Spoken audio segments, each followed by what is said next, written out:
రాష్ట్రం ఆర్థికంగా బాగా లేదు, అప్పు పుడతలేదు, అనా పైసా ఎవడు ఇస్తలేడు. ఎవరినైనా కలవడానికి పోతే బ్యాంకర్లు దొంగలను చూసినట్టు చూస్తున్నారు తెలంగాణ రాష్ట్ర ప్రతినిధులను. ఎవడు ఢిల్లీకి పోతే అపాయింట్మెంట్ కూడా ఇస్తలేడు, వీడు వస్తే చెప్పులు కూడా ఎత్తుకుపోతాడేమో అన్నట్టుగా ఆ పరిస్థితి ఉంది దేశం ముందల.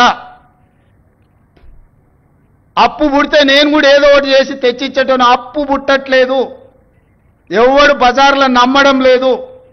స్వీయ నియంత్రణనే దీనికి పరిష్కారము. ఉన్నంతలో గౌరవంగా సంసారాన్ని నడిపితే బజార్లో ఎవడైనా నమ్ముతాడు. వీధికెక్కి రచ్చ చేసుకుంటే కుటుంబం పరువు బజార్లో పడేసుకుంటే ఎట్లుంటుందో, ఉద్యోగ సంఘ నాయకులారా, రాష్ట్ర ప్రభుత్వం అనేది మన కుటుంబము. ఈ పరువును బజార్లో మీరు పడేస్తాము అనంటే కుటుంబ పెద్దగా వద్దు అని నేను విజ్ఞప్తి చేస్తున్నా. దయచేసి విషయాన్ని అర్థం చేసుకోండి. లెక్కలు కావాలంటే మా ఆర్థిక మంత్రికి చెప్తా, లేకపోతే మా చీఫ్ సెక్రటరీకి చెప్తా, వచ్చి కూర్చోండి, అనా పైసతో సహా మీరే లెక్క కట్టండి. నేను చెప్తున్న దానికంటే ₹1 ఆదాయం ఎక్కువన్నా మీకే పంచిపెడతా.